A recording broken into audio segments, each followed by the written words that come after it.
DSM Podcast Inspirasi Berbagi.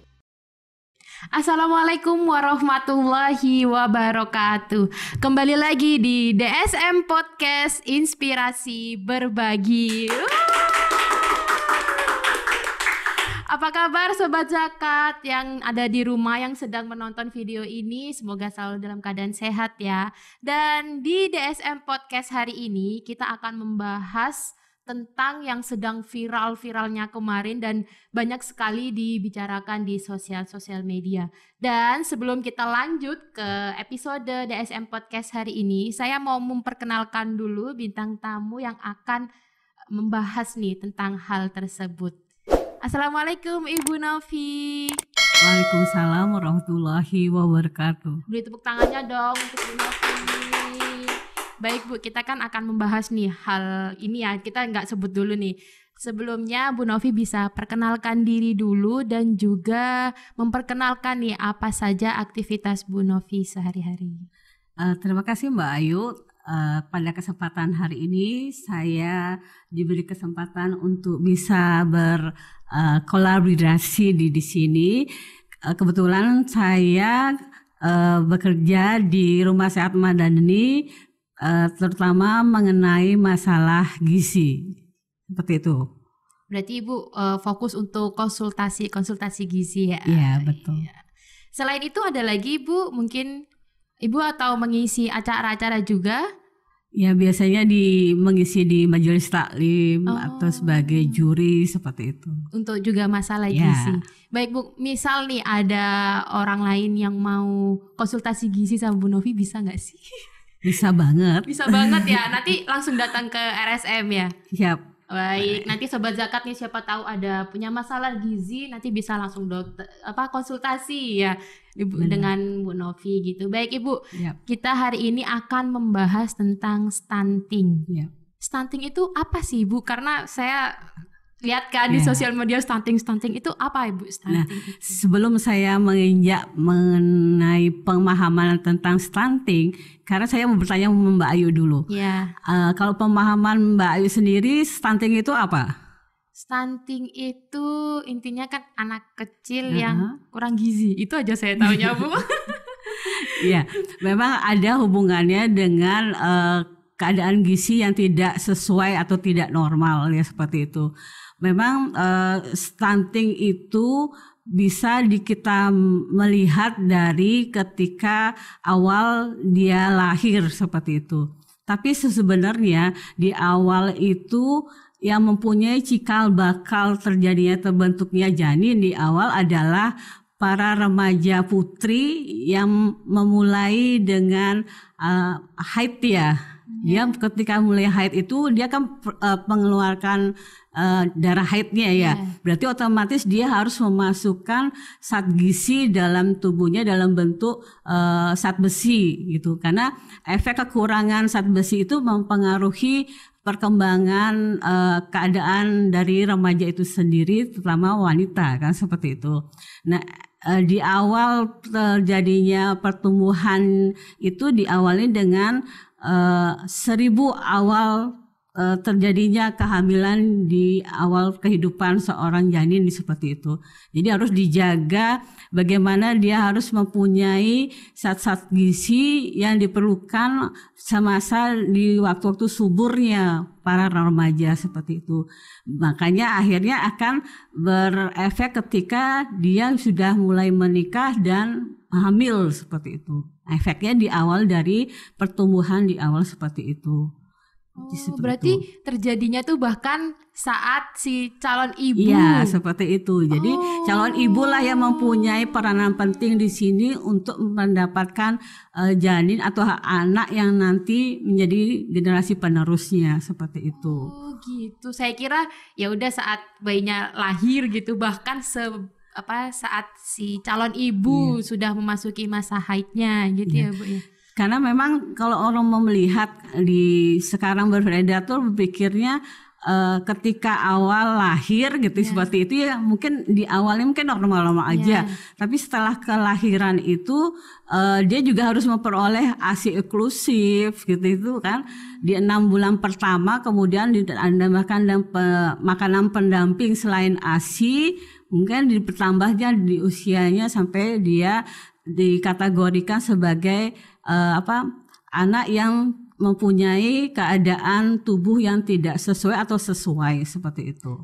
Oh gitu, berarti stunting ini bisa terlihat saat bayinya sudah lahir gitu Ibu ya? Ya memang lebih bagus di awal diketahui dibanding ketika dia lewat dari usia 2 tahun.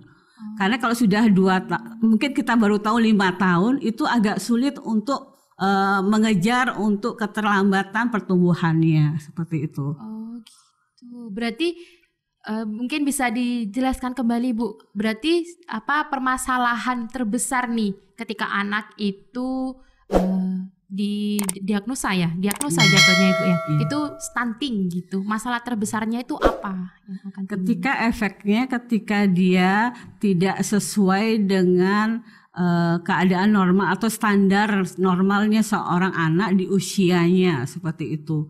Jadi kalau misalnya tidak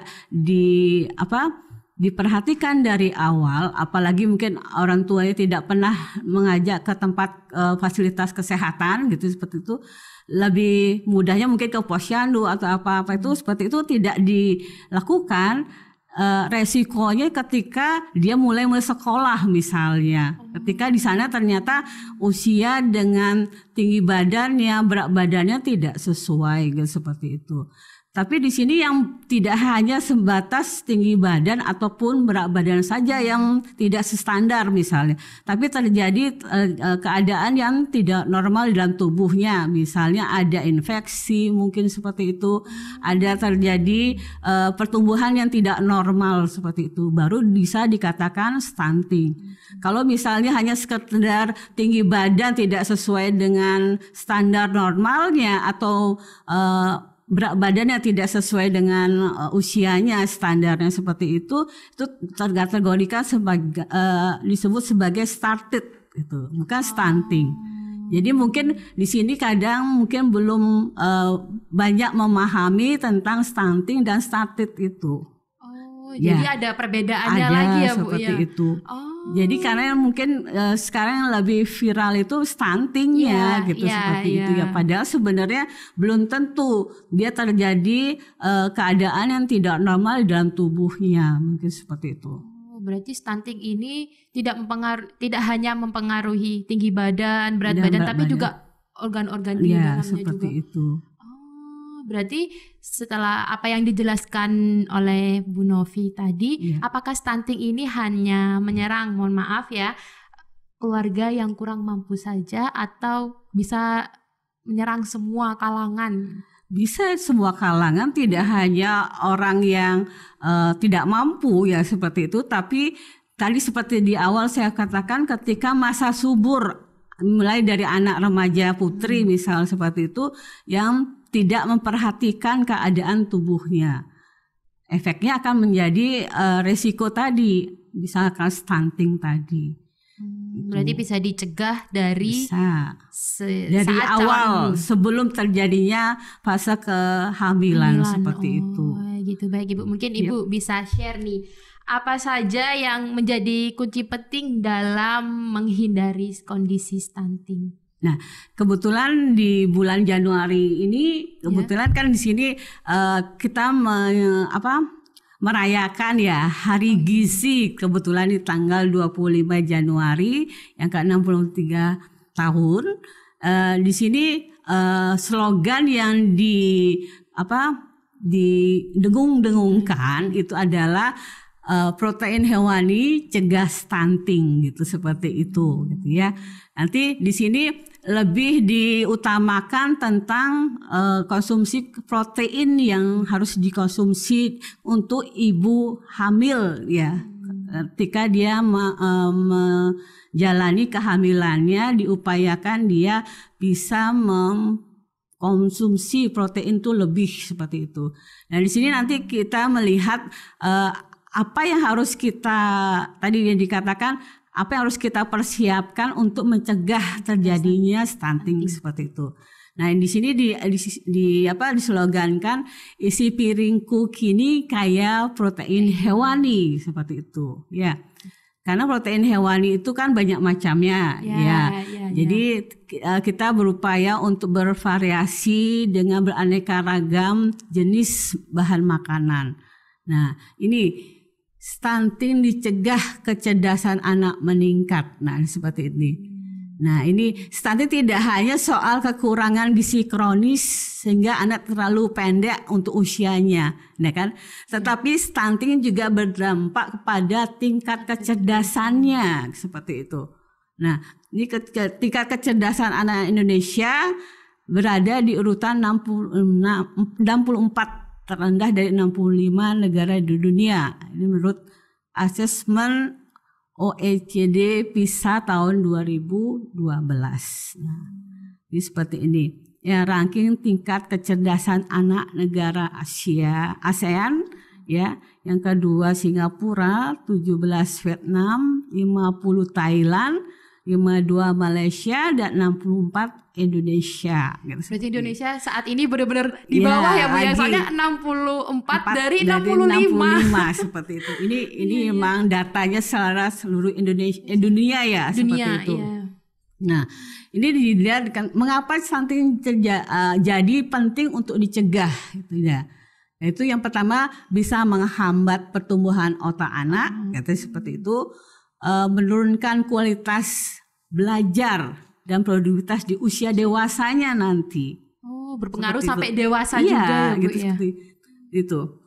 Terus mengancam meningkatnya penyakit tidak menular. Sekarang lagi viral juga artinya anak SD sekarang banyak yang obesitas dan kencing manis, ya kan seperti itu. Ya. Nah, itu. Saya lihat di sosial media, kenapa? Ya itu. Ternyata karena juga dari itu faktor makanan itu juga seperti itu. Ya seperti itu. Nah, tadi dikatakan stunting itu apa sih, gitu kan?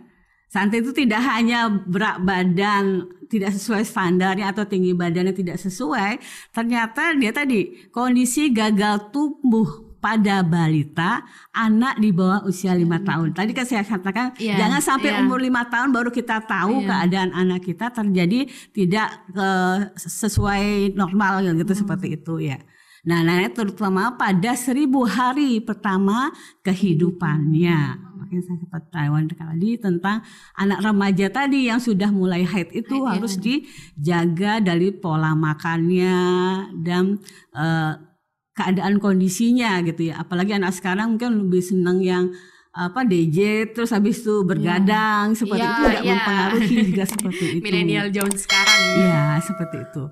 Nah, ini tips tadi dari Mbak Ayu tuh nanya kan tips mencegah stunting apa sih gitu. Nah, yang pertama ya tadi mempersiapkan dan memenuhi kebutuhan gizi sejak hamil.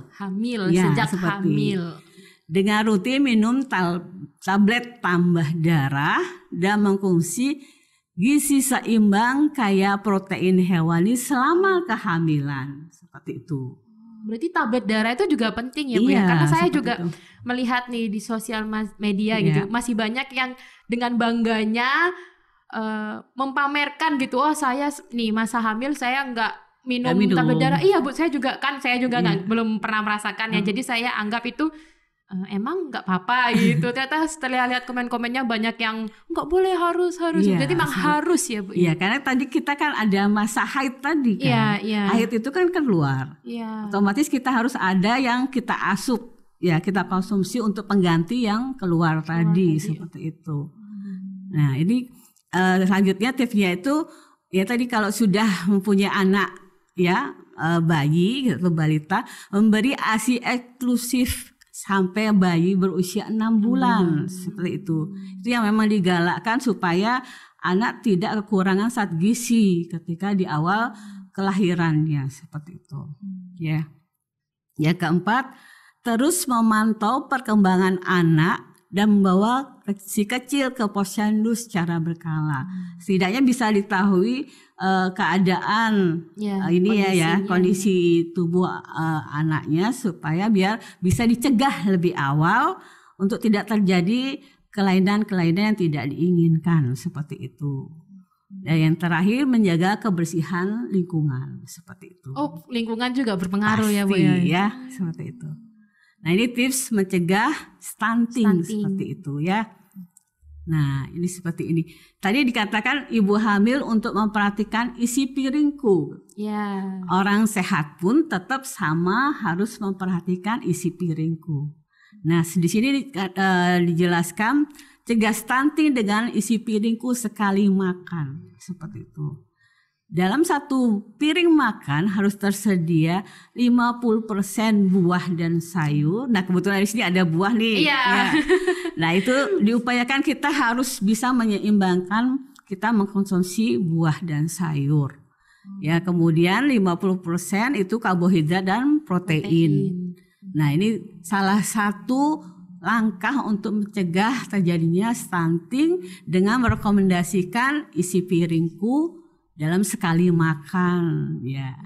Makanya sekali tadi saya bilang kenapa anak remaja sekarang lebih suka makannya yang junk food, mungkin seperti apalagi itu. kan makanan junk food tuh gampang banget, lebih mudah dijangkau. Mungkin fast food enggak masalah, tapi junk food itu kan efek ada penambahan dari cita rasa seperti itu ya, dengan banyak produk-produk yang digoreng, misalnya penggunaan lemak yang lebih tinggi, itu yang berbahaya dalam tubuh seperti itu. Makanya perlu ada penyeimbangannya sayur dan buah itu seperti itu. Nah, ini ada contoh isi piringku untuk makan siang. Mungkin Mbak Ayu makannya bisa seperti ini juga. Iya, mungkin. soalnya saya agak sembarangan juga makannya.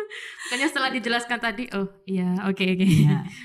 Harus mulai berubah. Iya, seperti itu. Tidak hanya untuk mendapatkan keturunan aja, tapi untuk kesehatan tubuh kita seperti itu. Nah, ini ya sudah bisa dijelaskan mengenai isi piringku, diupayakan seperti itu. Nah, satu piring tersedia lengkap mulai makan pokok, lauk pauk, sayur atau buah-buahan.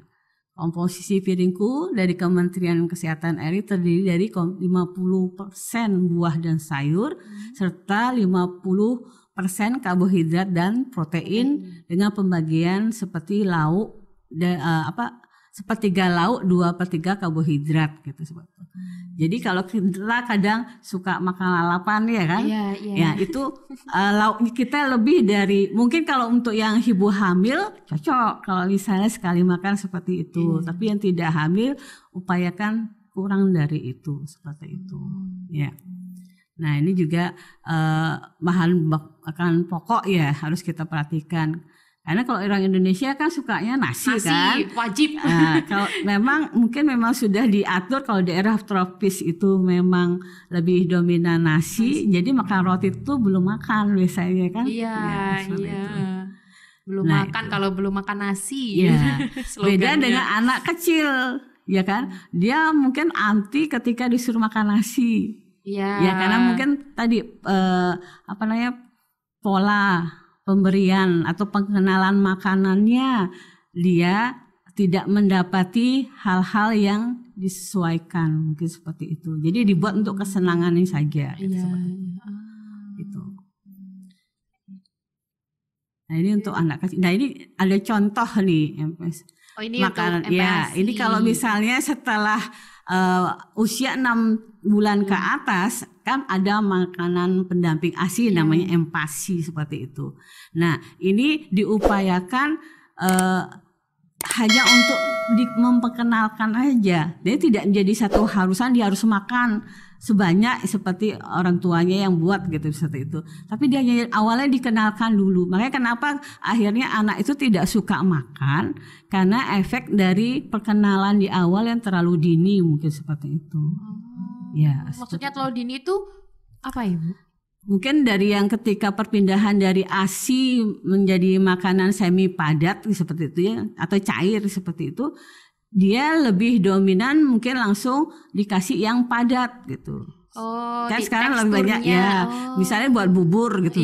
Udah langsung di usia 6 bulan. Padahal dia kan perpindahan dari cair ke semi padat itu kan harus dicoba dulu kan, iya. tidak harus langsung dengan jumlah yang banyak. Efeknya akhirnya seperti itu. Berarti memang perpindahan itu juga Ya. penting ya Bu ya.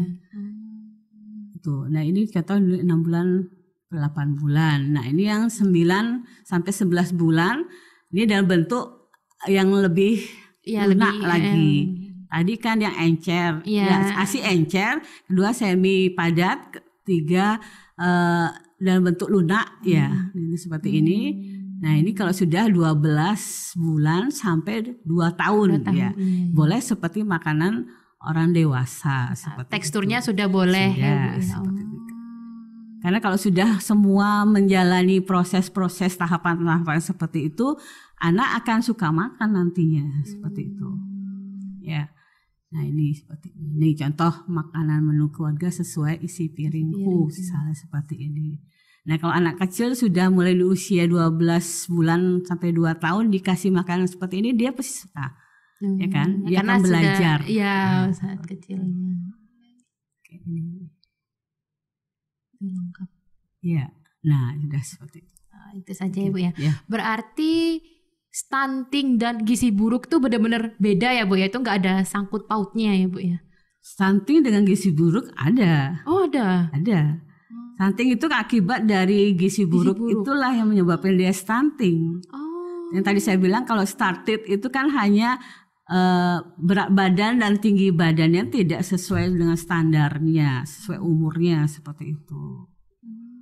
Gitu berarti karena kan ini sudah banyak ya Bu ya yang kita tahu ini dari sosial media bahwa stunting ini saat ini sedang terjadi di Indonesia. Dari pemerintah sendiri ada program kah atau bantuan-bantuan seperti apa itu? Ada, kalau pemerintah itu aware pada masalah ini dengan sekarang lagi digalakkan setiap posyandu gitu ya, itu diberi biskuit untuk balita untuk menambah konsumsi energi dan protein, karena di biskuit itu ada susu kan sebagai proteinnya gitu, seperti itu. Jadi sekarang lagi galak-galaknya untuk mengkonsumsi biskuit yang diberikan kepada balita seperti itu. Gitu. Berarti saat ini pemerintah sedang aware ya untuk lebih ke untuk pembagian makanannya. Gitu. Baik Ibu, selain nih tinggi badan dan berat badan, apa saja ciri-ciri anak yang stunting?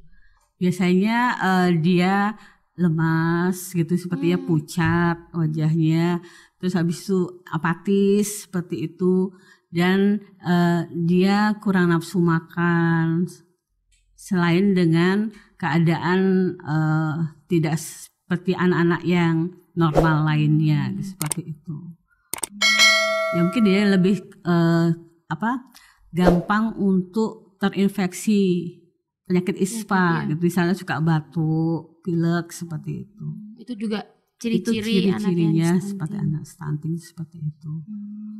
Kalau dia semakin usia sampai 5 tahun baru ketahuan, dia agak lama untuk treatmentnya, maintenance-nya untuk meningkatkan sesuai dengan lebih baik diketahui lebih sebelum awal, umur 5 tahun. Iya, seperti itu. Dan tadi kan saya sudah dijelaskan nih sama Bu Novi kalau Indonesia berada di urutan 64 ya untuk kecerdasan anak-anaknya. Kalau di Indonesia sendiri, provinsi mana yang mengalami stunting tertinggi? Kalau secara ini ya mungkin di NTT mungkin seperti itu. Ya mungkin karena satu sisi pembudayaan atau aware dengan kondisi ekonomi ya, di situ ekonomi mungkin juga mempengaruhi. Dia mungkin di situ bukan pertanian mungkin seperti, atau memang bagaimana mereka bisa memodifikasi atau mengupayakan supaya dia bisa memperoleh makanan yang sesuai dengan kebutuhan zat gizi dari orang-orang sekitar di sana seperti itu. Gitu. Iya. Berarti di NTT Bu ya, karena masih kurang aware dengan masalah stunting gitu ya Bu ya. Bukan masalah kurang aware, tapi tadi untuk mengolah hasil buminya dia mungkin kurang di situ. Karena mungkin orang tuh berpikirnya kalau protein hewan itu tuh berarti harus ayam misalnya seperti itu. Padahal mungkin kalau di sana daerah budidayanya mungkin lautan misalnya, itu bisa harusnya lebih banyak bagus untuk dikonsumsi. Ya mungkin dari segi pemahaman atau pengetahuan dari warganya yang mungkin belum sepadan atau belum semuanya memahami ya seperti itu. Nah, ini kan tadi kita juga sudah membahas nih dari pemerintah apa upayanya untuk mencegah stunting. Nah, kalau dari DSM sendiri nih Bu, bagaimana DSM berkontribusi nih dalam mencegah stunting di Bali terutama ya Bu ya? Ya, kalau saya melihat DSM berupaya untuk memberikan kontribusinya kepada masyarakat yang ada di Bali untuk bisa memberikan kemanfaatannya bagi para warga di sekitar Bali terutama. Jadi kita berupaya untuk juga selalu memberi makanan-makanan yang bergizi. Kita juga sering mengadakan ke pelosok untuk memberikan bantuan-bantuan makanan sehat untuk para balita yang ada di sana. Oh, berarti juga DSM ini mengadakan juga nggak Bu untuk misal bukan seminar ya, apa ya jatuhnya?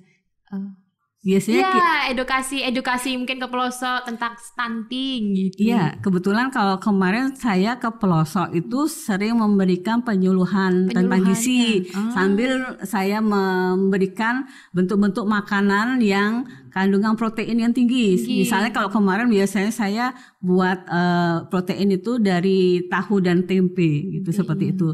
Jadi kita upayakan tahu dan tempe itu kita variasikan menu dan kita buat menjadi sesuatu yang menarik dan anak-anak suka di situ. Iya, karena kan mungkin kalau yang untuk tahu dan tempe itu harganya juga lebih terjangkau ya Bu ya. Itu. Jadi lebih mudah dicari juga gitu. Karena selama ini anak tuh kan lebih tidak menyukai tempe dalam keadaan utuh gitu seperti itu. Iya, mungkin bisa dibentuk nugget gitu-gitu ya. Ada nugget, ada stick, ada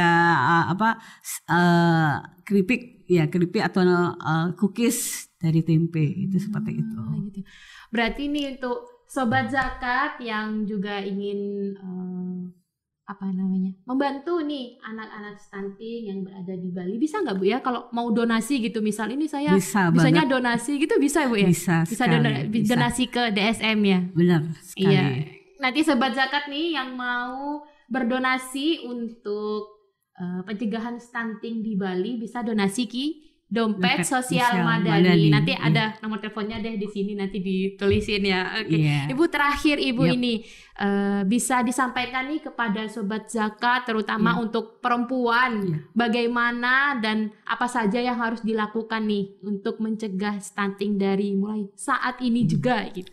Baiklah, tadi sudah saya sampaikan bahwasannya kita harus aware kepada generasi muda terutama para remaja putri untuk tetap bisa menjaga kesehatannya dengan mengkonsumsi makanan-makanan bergizi dan berupaya untuk menjaga lingkungan sekitarnya dan memberikan kemanfaatan buat dirinya untuk kebaikan masa depannya. Mungkin seperti itu.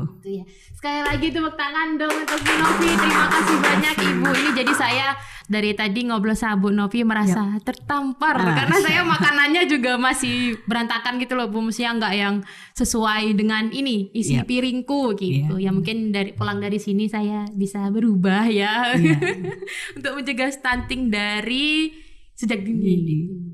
Oh ya itu buahnya. Ini buahnya bisa dimakan atau apa ya Bu?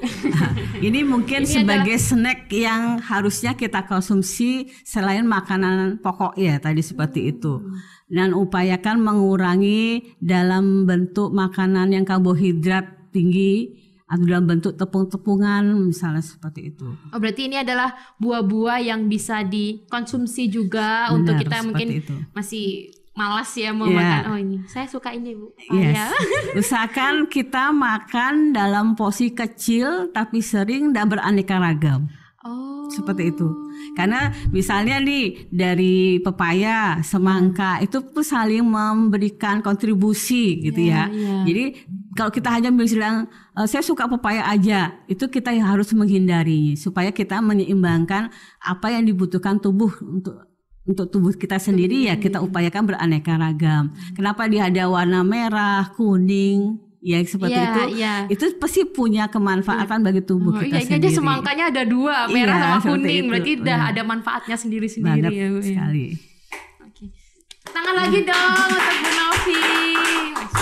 Dan untuk Sobat Zakat yang mau bertanya-tanya nih lebih lanjut mengenai stunting bisa langsung aja komen, nanti kita tanyakan ke Bu Novi, kita bantu ketik lah, atau mungkin kita ada video yang kedua nih tentang menjawab pertanyaan-pertanyaan tentang stunting. Dan juga Sobat Zakat yang ingin berdonasi untuk stunting bisa langsung saja hubungi nomor dompet sosial Madani dan Sobat Zakat bisa berdonasi ya nantinya. Baik Ibu Novi, terima kasih banyak sekali lagi. Semoga apa yang disampaikan bisa bermanfaat untuk Sobat Zakat di luar sana, terutama perempuan-perempuan ya Bu ya. Baik, sekian DSM Podcast Inspirasi Berbagi hari ini. Dan jangan lupa like, komen, dan subscribe dari channel Dompet Sosial Madani. Assalamualaikum warahmatullahi wabarakatuh. Waalaikumsalam warahmatullahi wabarakatuh. DSM Podcast Inspirasi Berbagi.